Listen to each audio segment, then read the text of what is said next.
Welcome to another episode of Writing on Caffeine, the podcast where you can come along on a journey with a father and daughter as we attempt to write our first novels. I am Jonathan Franzone, and this is my daughter. I'm Reagan, also Franzone. Tonight we are meeting at my house for scheduling reasons. And what are you drinking, Reagan? I am drinking a margarita. Ooh, that's not caffeinated, is it? No. Sounds good, though. I am drinking a neat bourbon. This is Wild Turkey 101. It's one of my favorites.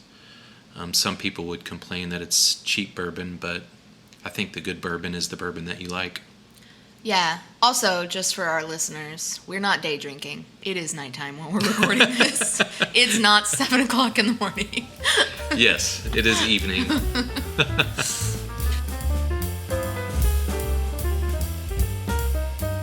So, Reagan. Yeah. How's the writing coming?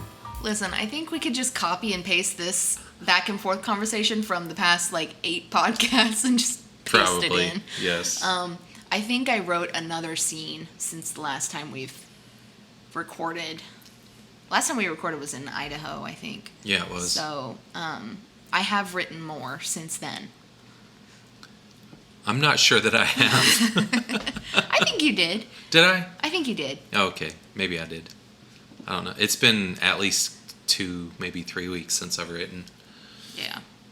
We need to get back on it. Yeah, we're definitely going to end up doing our consequences. Yeah, absolutely. Oh, well.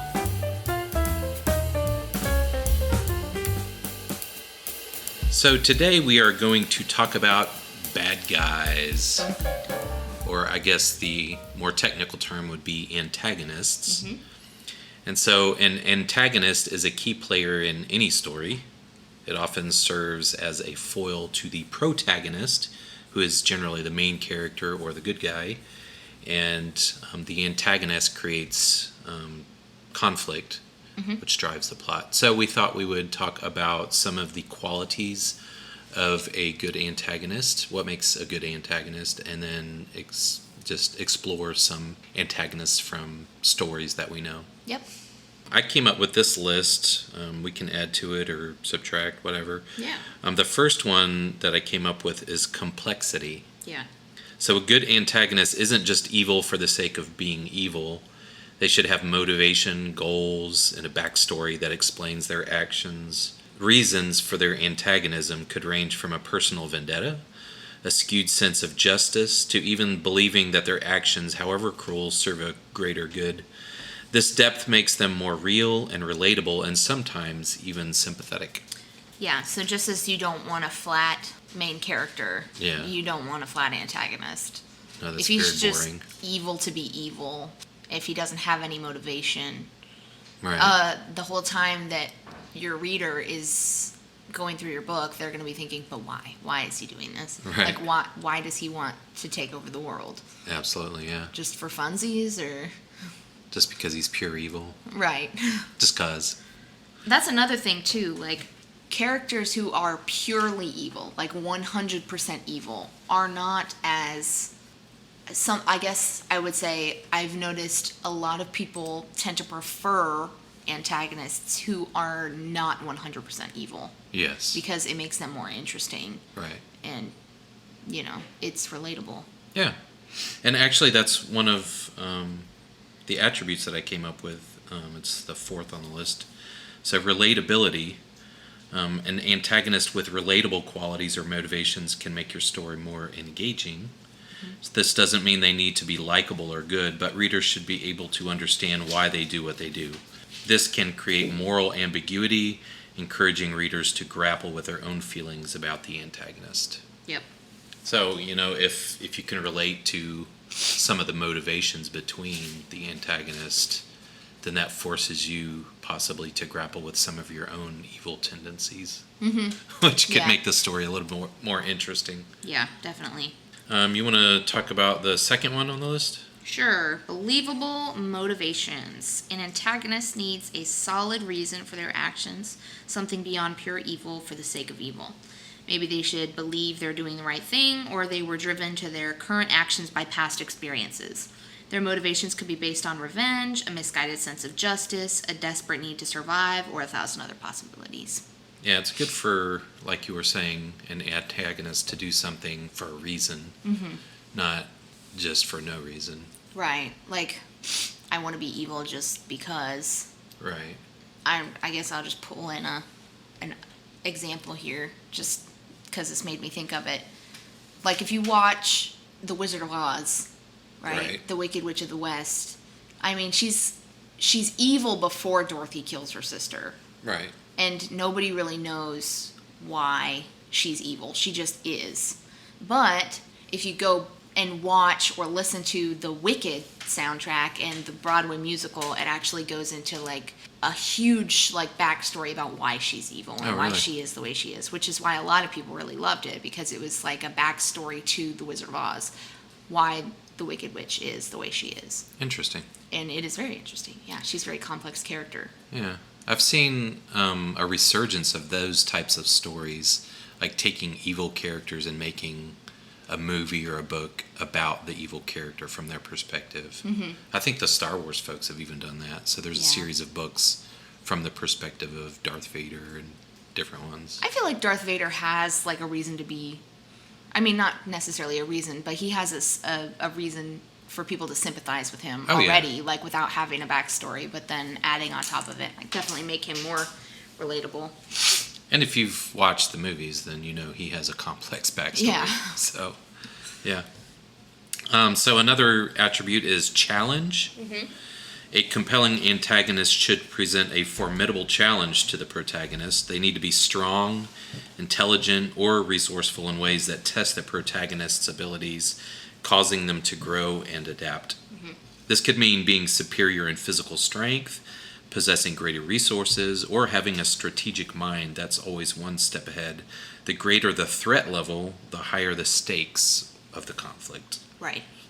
So you don't want just a weak antagonist that's, you could defeat in the second chapter of the book. Right. That would be boring. I would say like the challenge of the antagonist also depends on what kind of book you're writing. Like if you're writing a middle grade book, your antagonist isn't necessarily going to be as dark, as evil, as challenging, because typically your characters are children. Children, yeah. As if like you were writing an epic fantasy where your antagonist would be much more complex, darker, probably more violent. Well, counterpoint, the first several Harry Potter books are middle grade. True. And Voldemort is an extremely high threat level. Counterpoint. Okay. Harry Potter was originally rejected by like 21 publishing agencies. And was like... They were idiots. Obviously, but like they thought it was too scary. Oh, okay, yeah. So... Well, I think she was onto something, though. Let's go down to number 5. Yeah. You want me to read this one? Yeah, take it. Personal connection to the protagonist. When the antagonist has a personal relationship with the protagonist, it adds another layer to their conflict. They could be former friends, family members, or have shared a significant past event. This relationship creates emotional stakes that are as important, if not more so, than the practical ones. In other words, Luke, I am your father. Yes. Yes. Star Wars has plenty of those. So even with Darth Vader himself, who is, spoiler alert, Anakin, Obi-Wan Kenobi is Anakin's mentor, his teacher. And so then when Anakin turns to the dark side, he's like his primary antagonist. Right. So they become very combatant. So next we have unpredictability. A good antagonist is unpredictable, able to surprise both the protagonist and the reader. They should have the ability to strategize, adapt, and make moves that upend the status quo and challenge the protagonist in unexpected ways. The one caveat that I would add to this is you shouldn't just throw things in that are random and completely unexplainable, because that just takes the reader out of the experience. Yeah. Otherwise, unpredictability, I think, could make for a good character. Yeah, definitely. I mean, Welcome to the Brandon Sander Fans Podcast. Any antagonist you have in a Brandon Sanderson novel is going to be, I feel like, wildly unpredictable. Okay. Like, I did not expect most of the plot turns that happened in Mistborn. Right, yeah. And so far in The Way of Kings, honestly, I don't even know who the bad guy in The Way of Kings is yet. I'm like over halfway through and I still don't know who the bad guy is. Yeah, you won't know who the real bad guys are until the fourth novel. Man. I mean, there are antagonists in The Way of Kings. But not major antagonists, but yes. And actually, remind me to circle back around to that later because I have something else to say about that. But okay, will do. Yeah. So the next is presence. So an engaging antagonist has a strong presence in the story, even when they are off stage. The threat they pose is ever looming, shaping the protagonist's actions and the course of the plot. So as you're reading through a book, you should not ever lose sight of who the antagonist is, or at least some concept of the antagonist. Mm-hmm. So you shouldn't be just walking along thinking it's a sunny and beautiful day. Right. And there's nothing to worry about. Mm-hmm. So from probably chapter 1, chapter 2, something's wrong. Something's wrong, and you know that it's looming on the horizon that this has to be dealt with. Right. Even if the bad guy isn't there. Key example is Sauron, Lord Sauron from The Lord of the Rings. You never see the guy. But everybody knows he's there. Yeah. He's constantly looking over your shoulder. Mm-hmm. And the final one. You want to take that? Yeah, character arc. So, like the protagonist, the antagonist can have their own character arc. They can grow, learn, and change throughout the story. This can add additional layers of depth and complexity to the character. Yeah, so back to Star Wars, Darth Vader or Anakin, that's a massive character arc that encompasses him, being a child and then training as a Jedi and then turning to the dark side. And then eventually turning back to the good side, yeah, right before he dies. Yeah, so, we love that. Yeah, he is amazing character arc. Yeah. To add something else to this list. Yeah, absolutely. I think while having a main antagonist obviously is very key in writing, also having like mini antagonists. Oh yeah, can definitely. Help, like push the plot along. Like it can't always be the bad guy. Right. Take for example, Avatar: The Last Airbender. Okay. The antagonist is the Fire Lord. The Father Lord. Exactly. But in the first season, we have obviously Zuko. Right. But then even Zuko's antagonist is Admiral Zhao. Right, yeah. But then you move into the second season, and it's still Zuko, but then also Azula. Right, yeah. And then finally in the third season, you actually get to see the Fire Lord. Yeah. Who is the antagonist. Yeah, he's the antagonist behind all the other smaller ones. So, you kind of have to have those little minions or like the mini ones kind of. And sometimes they don't even have to be connected to the actual antagonist. Yeah. Like in Stranger Things, you have the Demogorgon, which is the antagonist.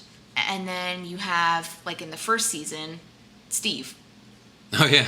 Who is like kind of antagonizing. He's just a punk like kid. Those two kids that are like beating up Mike and his friends. Right, yeah. Like those aren't connected to the Demogorgon. They're not being like commanded by the Demogorgon, but they're still also antagonizing on top of this looming creature.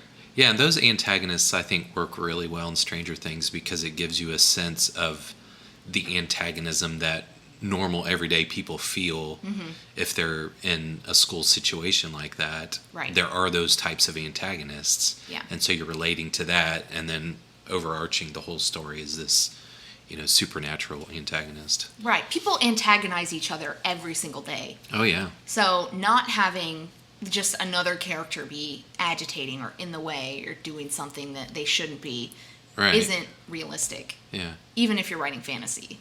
So back to Harry Potter, you have Voldemort, who's the ultimate antagonist, but then you have Malfoy. Right.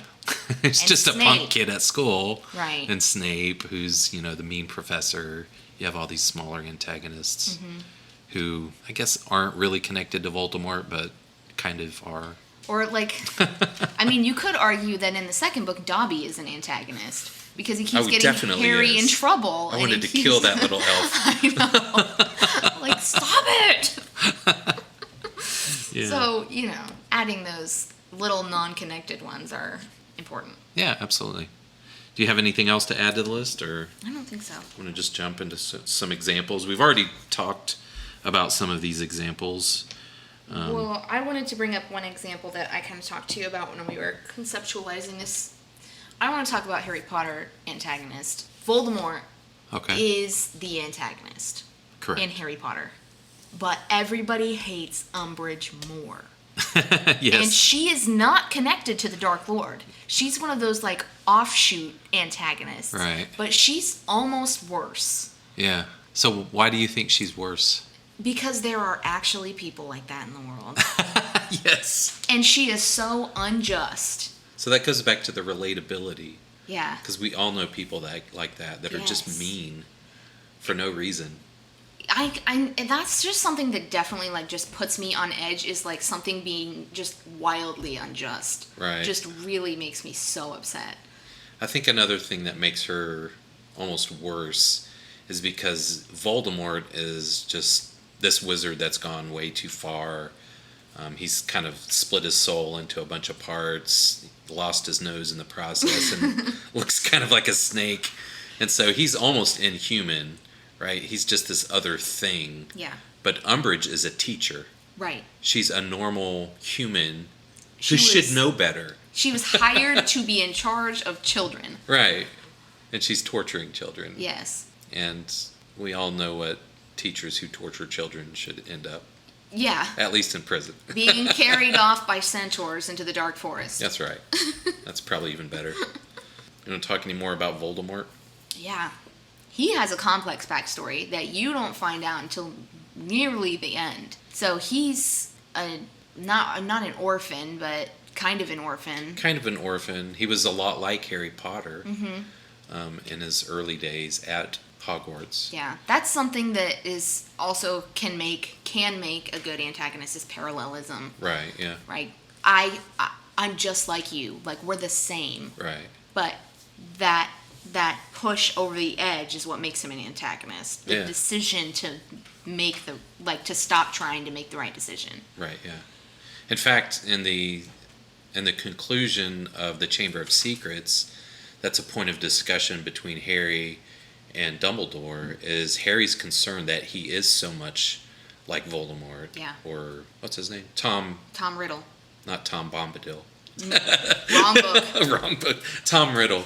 Yes, he's so much like them. And he tells Dumbledore, the Sorting Hat even almost put me in Slytherin. Yeah. And so he's very concerned that he's got all these characteristics that are like Voldemort. Exactly. And Tom grows up in an orphan home. Right. And he doesn't really know his dad. He doesn't know who his dad is, or he doesn't find out till later. And his mom was a muggle. Yep. Which is a source of, I don't know what the word is, but, like, agony for him. Yeah.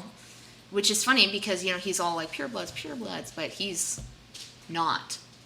Wasn't his dad a muggle? Maybe his dad. Yeah, and because his mom was a witch. His mom, like, love potioned his dad. Yeah, that's right. So that's definitely a source of, like, weirdness for him. He just really just went down that wrong pathway. Right. And he was also very gifted, very talented. Yeah. Just kind of naturally. He had natural talent, just like Harry has natural talent. And that's the thing that's interesting, too, is the only reason that Harry is the chosen one is because Voldemort decided it was Harry instead of Neville. Right, yeah. Also, if he hadn't done anything in the first place, acted on that prophecy by, who was it, Trelawney? Yeah, Trelawney. If he hadn't acted on that, there wouldn't have been a chosen one. No, there wouldn't have been a book series. And he wouldn't have, had a person to oppose him, Yeah, a protagonist. Right. Like, nothing, he probably would have been better off as a bad guy if he had just Yeah, he probably would have defeated anything. Everybody if he hadn't have done that. Right. But because he decided... Also, this is totally just right out of the woods, but what absolutely bizarre person decides, I'm gonna kill a baby, and instead of, like, it's a baby. Yeah. He decides to use this, like, crazy magic thing. He could have just, like, chucked the kid out the window, man. Like, that would have been so much easier, because he knows that this spell that he's using to kill people is the spell that he's using to make Horcruxes. So why risk it? Well, here's the thing. Evil people are very prideful. It's true. So the Bible says, pride goes before a fall. And so Voldemort is ultimately prideful. Yeah. He's extremely prideful. He's the best wizard that's ever lived.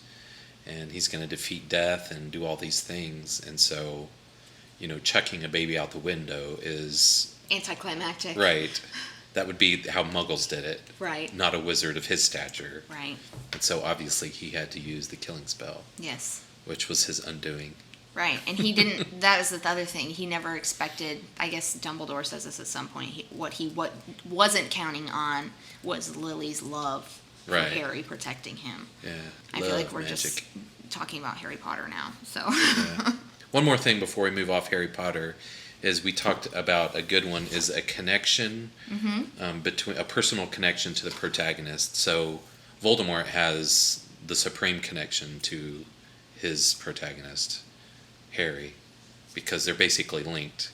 Because Harry's a Horcrux. Harry holds a piece of Voldemort's of his soul, which means he can look into his mind and speak parcel tongue and why Voldemort can't seem to kill him. Right. Whoops. Right. So that makes it very interesting. Yeah, absolutely. All right. Our next antagonist. Who do you want to talk about? You want to move on to the White Witch? The White Witch. This is the antagonist in the Narnia series, specifically The Lion, the Witch, and the Wardrobe by C.S. Lewis. So what makes the White Witch a good antagonist? Or is she a good antagonist? Maybe she's a bad one. I'm not sure. I feel like, it is a children's book. It's not even middle grade. It's children's fiction. It is children's fiction. So she's very basic. She's very basic. But no mom. Yeah, basic. Yeah, basic. I guess to really analyze that, we'd have to back up to The Magician's Nephew. That's true. She is comes in that one as well. from, what is the name of the place? Is it Scarn or... Oh, that's very close. I think that is it. Something like that. Yeah. She comes from that world, and the reason that she utters the unspeakable curse, which kills everything the planet and everyone, so that she can live. So she's incredibly selfish, obviously. Very she selfish. Thinks she's better than everyone else, and she ends up in Narnia as Aslan is singing the world into existence. Right. And she's terrified. Yes. I guess the interesting thing about her is she doesn't actually become an actual antagonist until Aslan removes himself from Narnia and lets her. So she is the antagonist, and she is kind of taken over, but only because Aslan's letting her take over. Well, C.S. Lewis was a Christian. Right. And a brilliant one at that. So, similar to Satan, he only has power because God gives him power. Right. Because God allows him some amount of reign in this world. Right. And so you have the serpent in the garden who is only there because God allowed him to be. Right. And so God sovereignly knew everything that was going to happen. And even in the book of Job, I think you were just studying the book of Job. Yeah. God even points out Job to Satan. Yeah. He's like, hey, what about my man Job over here? Right.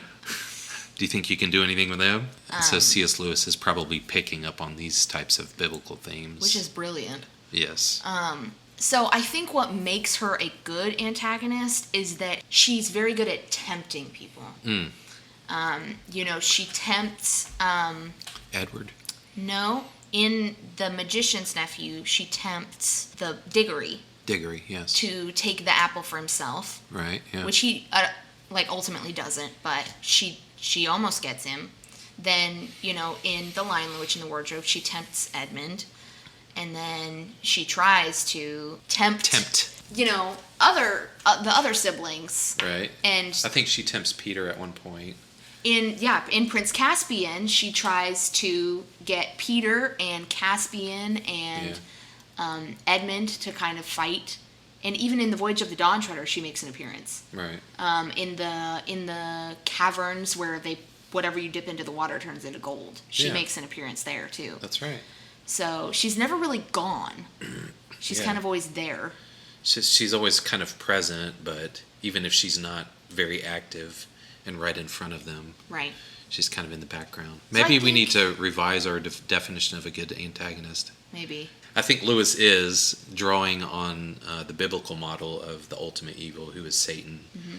And so even though, there's no relatability there, like we can't really relate to Satan. Right.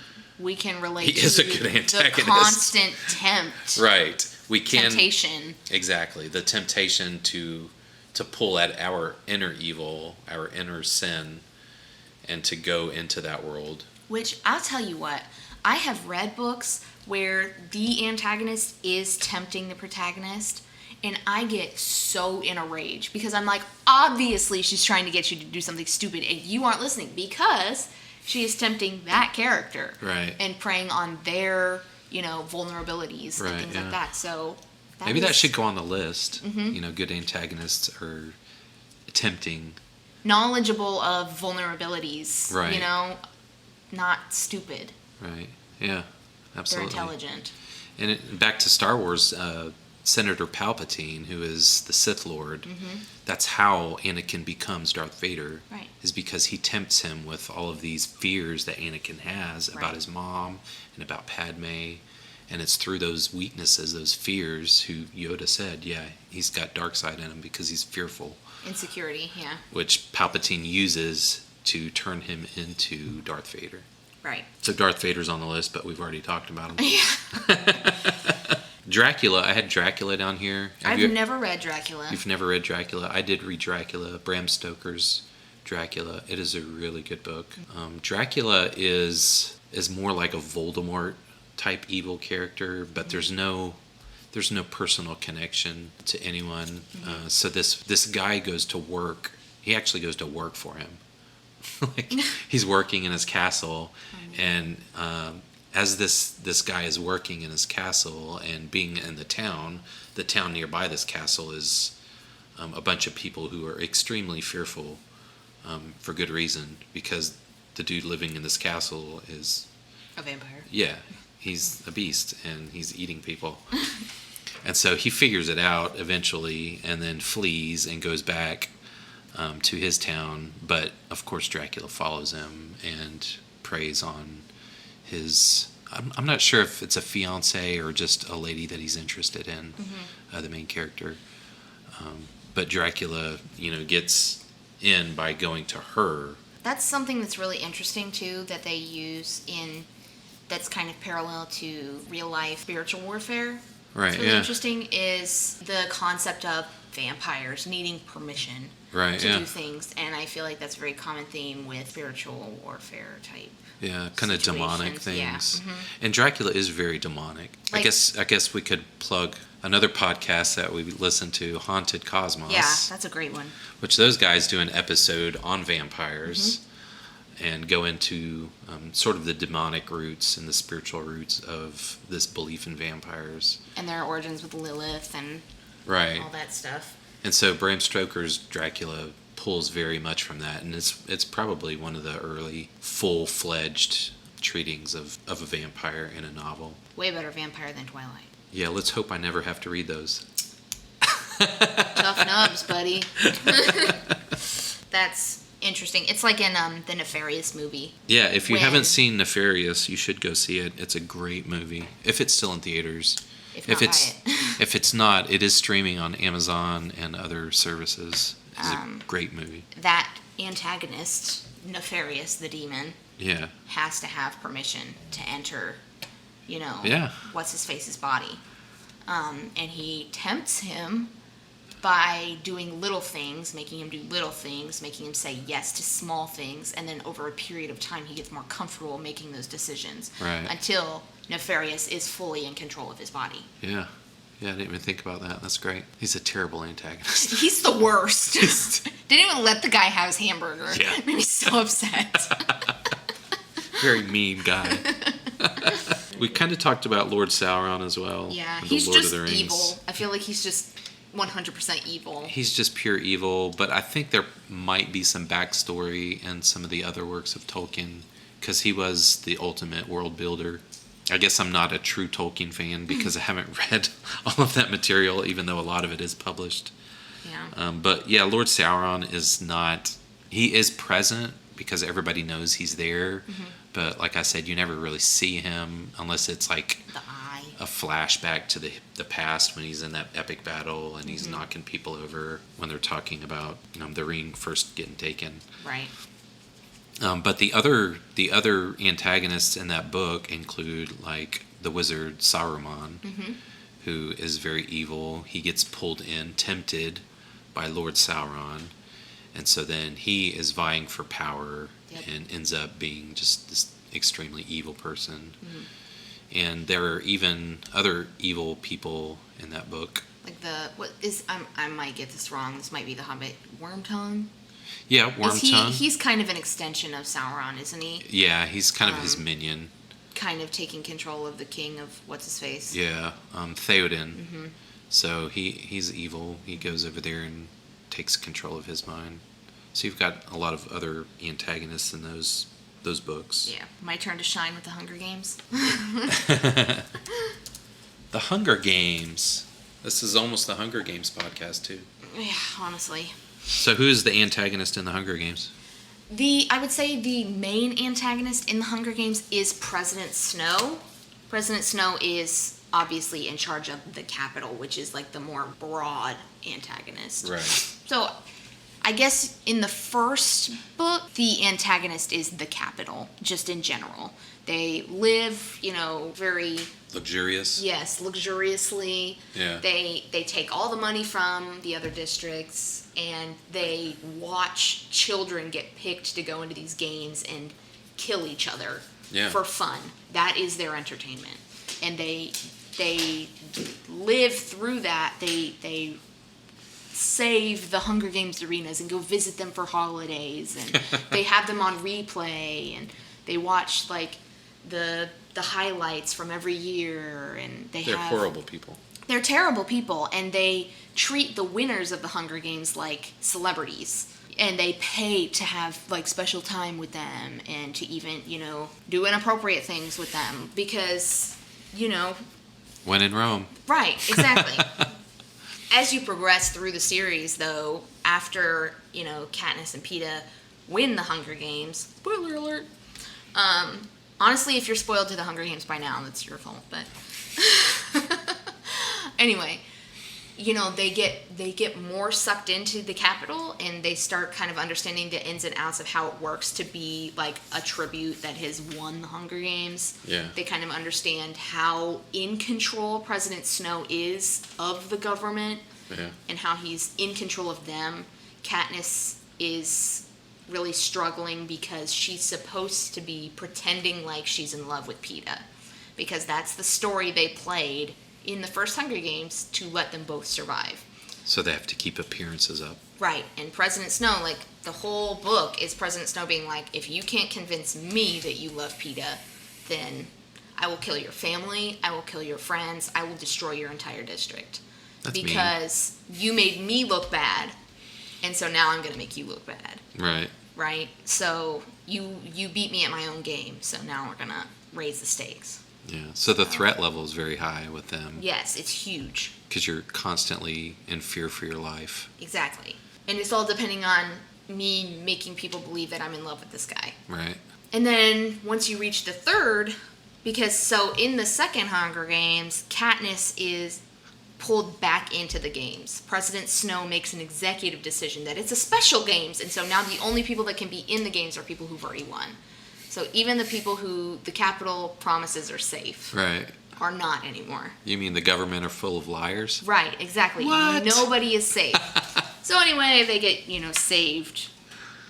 And now they're fighting directly. They're directly fighting Snow, and he's just evil. It just gets worse and worse and worse and worse and worse. Yeah. So, I think President Snow is a great villain.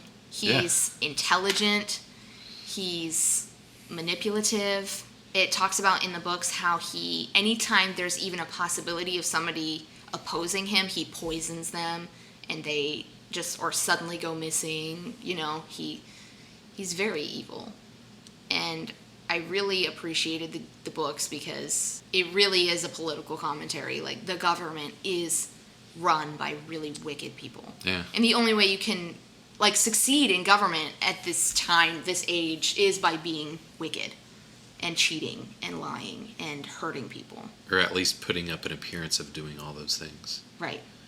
Even if you're not ultimately like that. Because I think some of the people that help Katniss and Peeta, right, they're kind of good, but they're living in the world of the Capitol. Mm-hmm. And so they're part of that evil system, but they're not as dark as Snow, certainly. Right.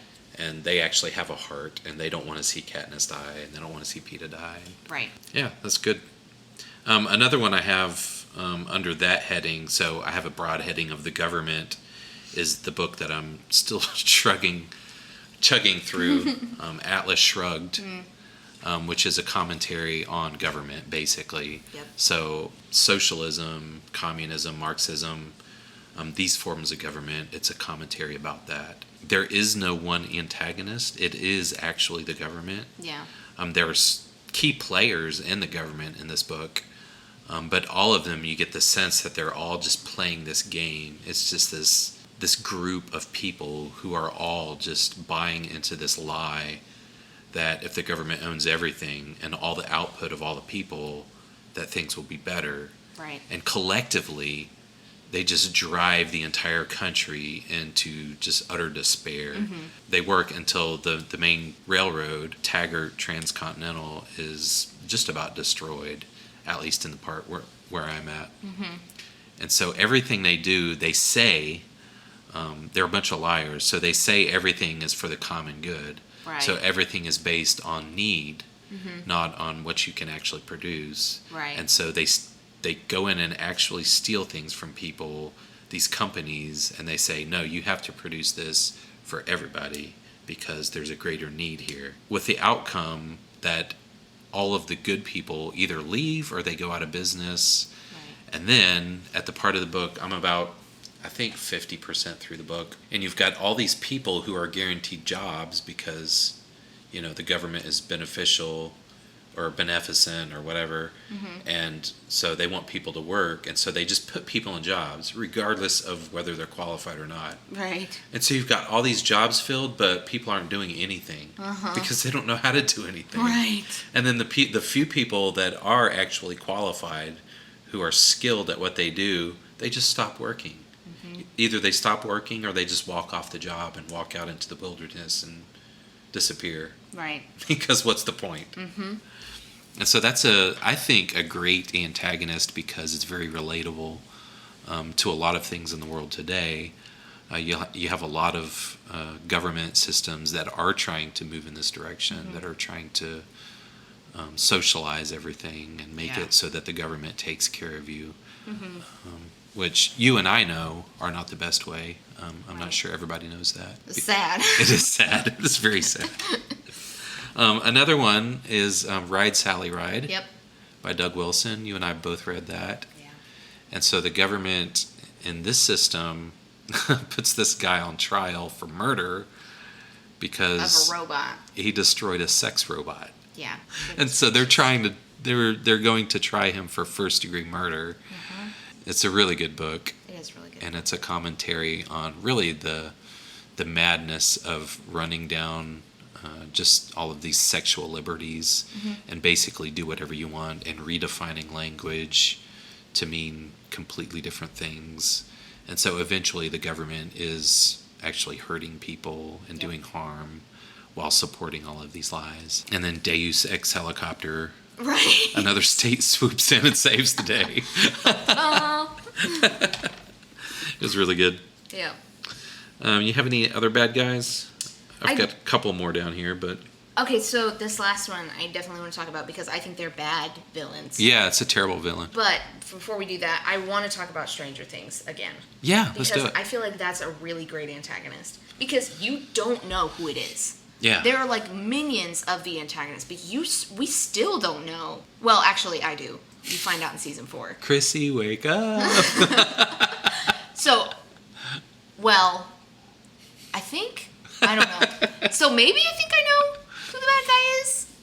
That was the last one they're producing, isn't it? There's another season, I think. Oh, is there? Yeah. Oh, no. I don't think they could end it like the way they did. So, anyway, I know who is in control of the Upside Down. It's not that big spidery looking dude? No, it's what's in control of the big spidery looking dude. Oh, okay.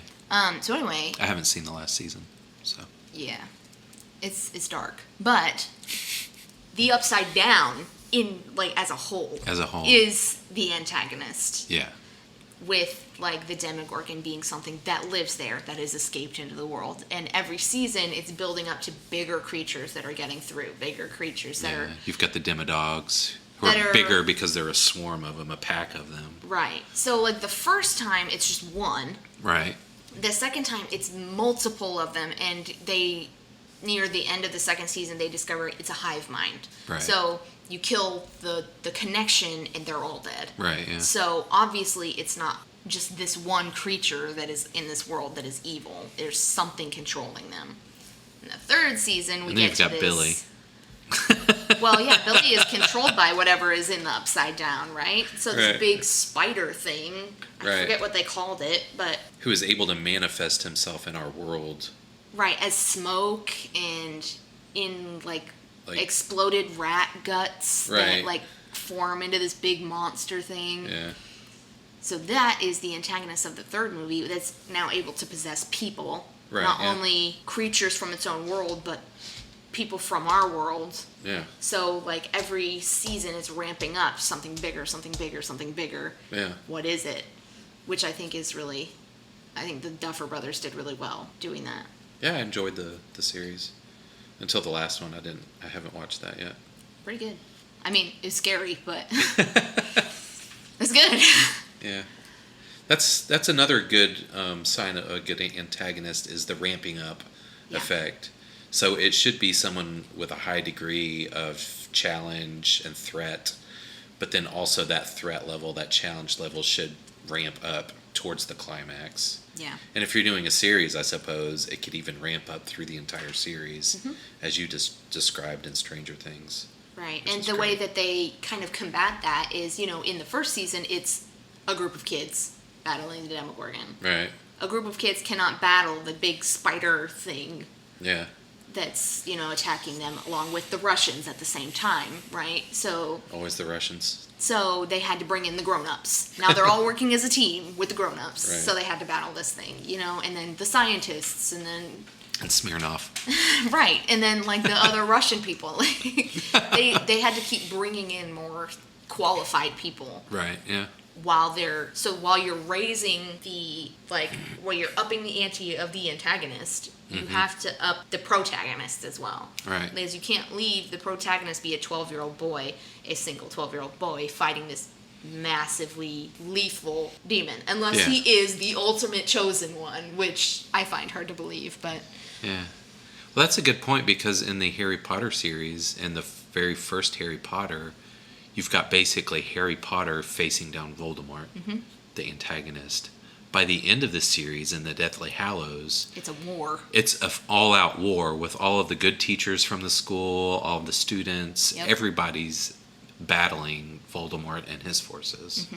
So it's the same kind of thing. And I think it follows that trajectory throughout the series, too. So as the threat keeps upping, then they pull in more people. So, yeah, that's a really good... All right, you want to close out with the Daleks? Let's talk about the Doctor Who antagonists. I guess the main one is the Daleks. The Daleks and the Cybermen, I feel like. The Cybermen, yeah. So, starting with the Daleks. Now, I feel like they're a joke. Yeah. Whenever... that it's going to be a Daleks episode because they have their own theme song. You hear them in the background and you're like, oh, it's a Daleks episode. Yep. Also, they're incredibly predictable. They only have one motivation, and They're it's not kill the complex doctor. at all. Kill the doctor. You know, it's not even something like to make us better. Their only goal is to kill the doctor. And purity, really. They Yeah. want to wipe out everything that's not a Dalek. Yeah, and the doctor stands in the way of that. Yeah. So I think a couple of times they do try to introduce some complexity to them. And it was weird. Yeah, like the human Dalek thing. Yeah, the human Dalek thing in New York. That was weird. But then that human Dalek had feelings, and so they killed it. Yeah. And then the one where they go to the museum, it's in the very first season with Rose. Mm-hmm. They go to that underground museum, and he's got a Dalek there trapped who can't do anything. Mm-hmm. And then Rose touches it, which the DNA, I guess the fresh DNA, like reactivates it, and like it chases him all the way up the top. And then it realizes, because it's taken on Rose's DNA, that it's got feelings and fear and all this stuff, and so it just self-explodes. Right. So the thing about the Daleks is, while we love the angry garbage cans, Right. at this point they're adorable. You know, like, it's just like, a Dalek. A Dalek. The only way that they can even be a match for the Doctor is if there's literally millions of them. And then he still wins. And then he still wins. So obviously they're not that big of a threat. Right. Because he always wins. Yeah. The writers try to make him out to be a big threat. Like, Oh, no, every he time they does. show up, the Doctor goes, crazy. He's like, oh no, they're back. Right. Because he has an emotional connection to them. Right. He fought the Time War against the Daleks. Yes. But he beat them. Yeah. over and over and over again. Yeah. And then it's very similar with the Cybermen. Except the Cybermen they don't like the Doctor because he's getting in the way of their plans, but their motivation is to assimilate, to create more Right. Cybermen. To make the world, like, I guess kind of like the Daleks, more pure, but they're Right. purifying people by making them Cybermen. Not by just killing them. I mean, they are killing them, but... Here's the thing that makes almost all of the Doctor Who antagonists terrible. They try to make their threat level seem high, but every single one of those jokers moves so slow, you just have to run away. Right? Like, they're so slow, Yeah. and a lot of times they can't go upstairs. They can't do anything. There is literally... Okay, so here's the thing. Doctor Who is an amazing show, and I love it. It's a great but show, yeah. The Doctor, as a protagonist, is so powerful, nothing can defeat him. Right. And we know that. Nothing's ever going to defeat the Doctor. He's too smart, he's too, whatever. It comes back when you kill him. There is literally an episode where every single villain that the Doctor has ever fought all show up in one place, and he gives a scary speech, and they run away. That's right.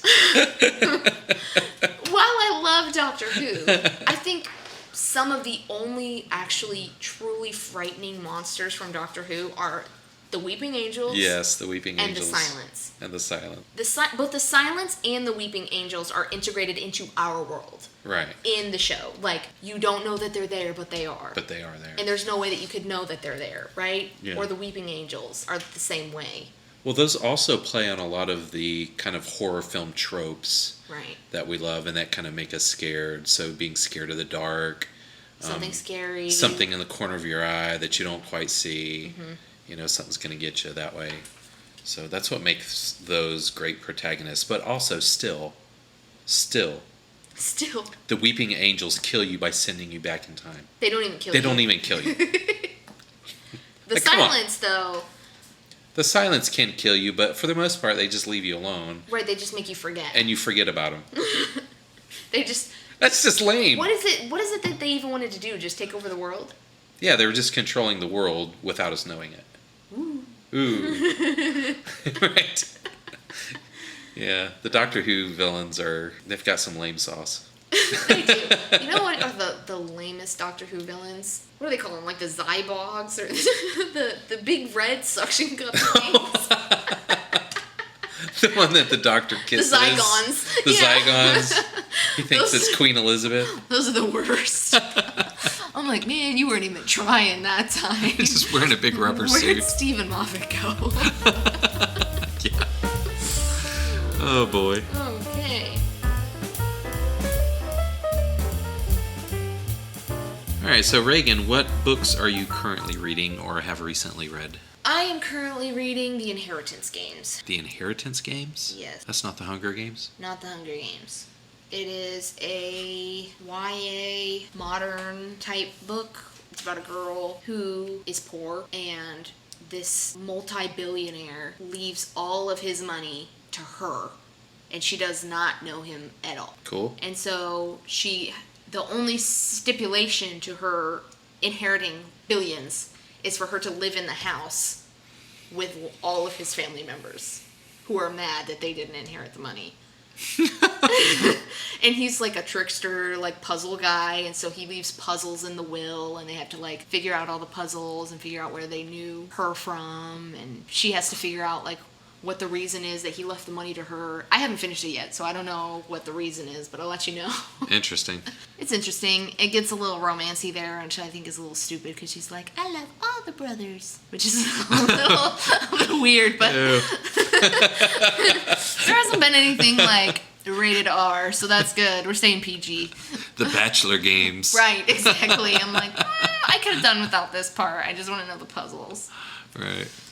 Anything else? No. Still reading The Hobbit? Yeah. Not really? Not really. I think I read a page here and there. Right.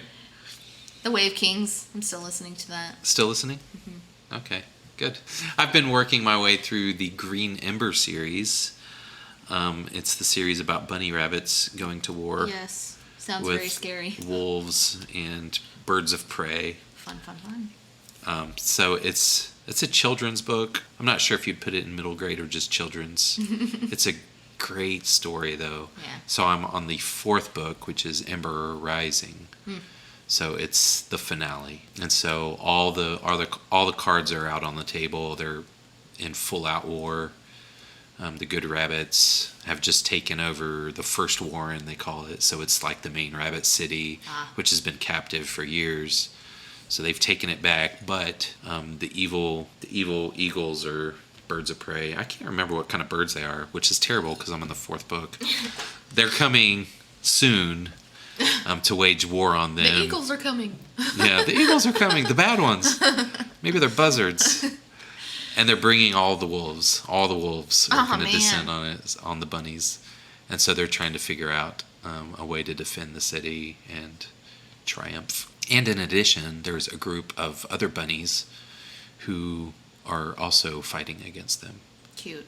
Yeah, because it all goes back to heritage and the king.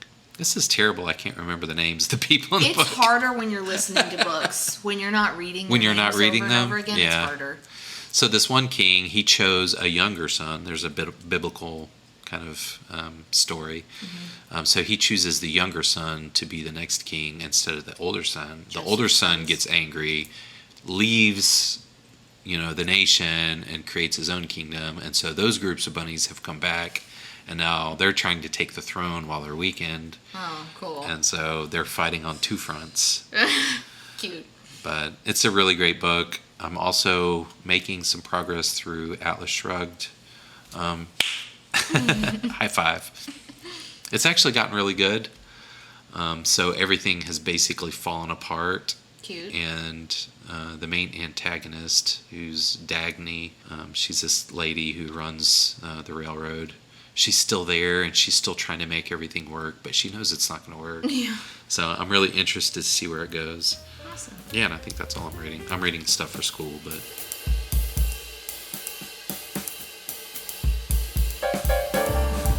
Thank you for joining us in this episode of Writing on Caffeine. We hope you'll join us again in 2-ish weeks. Please subscribe wherever you find podcasts. If you are so inclined, leave us a review. 5-star reviews are preferable. And be sure to visit the website at writingoncaffeine.com, where you can view the show notes and you can subscribe to our email list. And one day we'll send you an email, but we're not sure when that is. And hopefully you'll never miss an episode. Bye. Bye-bye. Literally, right on. Right on. Yes. Let's write some words this week. Yeah, let's do it.